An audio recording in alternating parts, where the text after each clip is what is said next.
तो चलिए आइए अब हम लोग पढ़ते हैं characteristics of a joint stock company. Artificial legal person.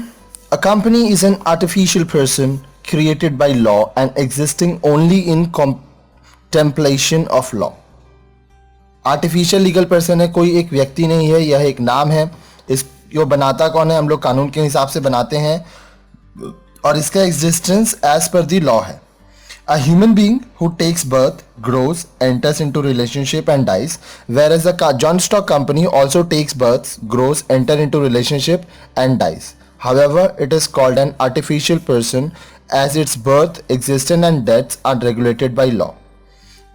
एक आदमी जन्म लेता है, बड़ा होता है, लोगों के संग रिलेशनशिप में आता है और मर जाता है। उसी तरह जॉइंट स्टॉक कंपनी को बनाया जाता है। जब बनाते हैं तो उसका बर्थ हो रहा है, फिर वो आस्ते आस्ते ग्रो करता है, वो जो लोग उसके मेंबर होते हैं उनके संग उनका रिलेशनशिप होता है, और जब हम लोग जॉइंट स्टॉक कंपनी बंद करते हैं तो वो मर जाता है। लेकिन जॉइंट स्टॉक कंपनी के केस में ये सब कुछ कानूनी तौर पर होता है। Separate legal entity. A company has a separate legal entity distinct from its members. It can own property and enter into contracts in its own name. It can sue and be sued in its own name. अब देखिए, जो इसके members हैं और ये जो company है, ये दोनों अलग हैं। कंपनी अपने नाम पर कोई भी प्रॉपर्टी ले सकता है, किसी के साथ भी कॉन्ट्रैक्ट कर सकता है।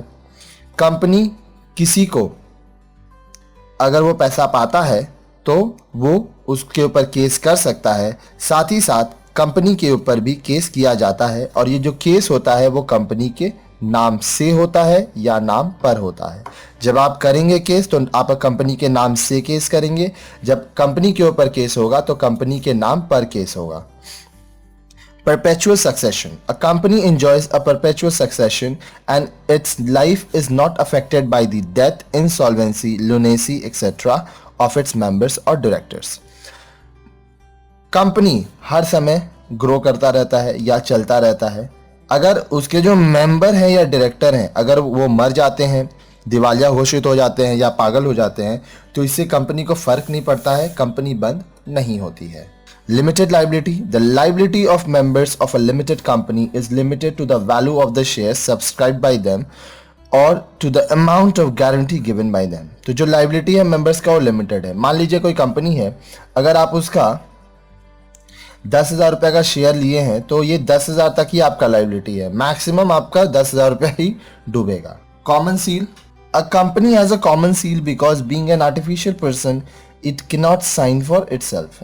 देखिए, एक कॉमन सील होता है, एक उसका लोगो होता है, क्योंकि आर्टिफिशियल पर्सन है, वो खुद से तो साइन करेगा नहीं, कंपनी के नाम पर सारा काम होता है।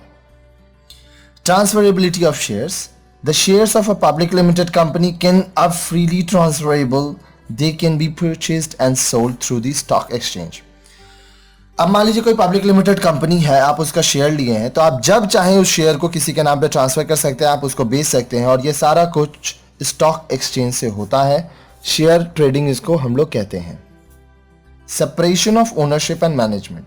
The number of members of a public company is generally very large, so all of them or most of them cannot take part in the day-to-day management of the company. The company is managed by board of directors who are elected by the members, hence the ownership of the company is separated from its management. अब देखिए, जो ownership और management है यहाँ पर अलग अलग होता है। कंपनी में शेयर्स आता है, तो शेयर्स बहुत लोग खरीदते हैं, तो जितने लोग शेयर खरीद रहे हैं सब कंपनी में पार्ट नहीं लेते हैं, ठीक है। तो कंपनी को चलाने के लिए बोर्ड ऑफ डायरेक्टर्स होते हैं, जिनका अपॉइंटमेंट मेंबर्स करते हैं इलेक्शन के थ्रू। इसलिए जो इसका ओनर होता है और मैनेजमेंट होता है, ये अलग अलग होता है।